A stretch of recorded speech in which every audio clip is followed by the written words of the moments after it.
тақырыбымызды негізге келтіру үшін өзім тарих пәнінің мұғалімі Мансұр Жұман ашық ресурсты мен қалай жүргіздім сонымен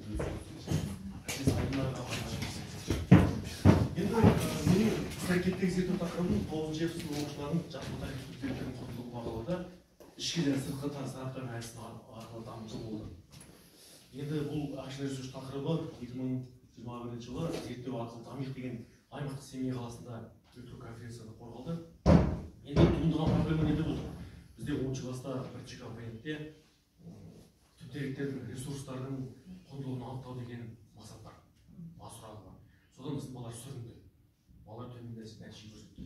Проблема осы жерден шықты. Сондықтан да мен тарих түп деректердің құндылығын ішкі сыртқы сараптама әдісі бойынша дамытуға бола ма деген проблеманы тақырып алдым. Мәселеміз қандай болды? Мәселе түсінікті, қателіктер кезігеді, оқиғалар шатастырады, себептерді жіктейді, қателіктер жібереді. Мақсатымыз қандай? Тарих ресурстарды балалар қалай талдайды және қандай кедергілер кездеседі және оны қалай жеңеді деген мәселе мақсат туындады. Міндеттер зерттеу фокусын анықтау, бақылау, оқиға туралы мәлімет жинақтау болды. Бұл жерде Гарднердің дарындылық типі және оқушылардың қалай оқу талдайды туралы сауалнама көмектесті.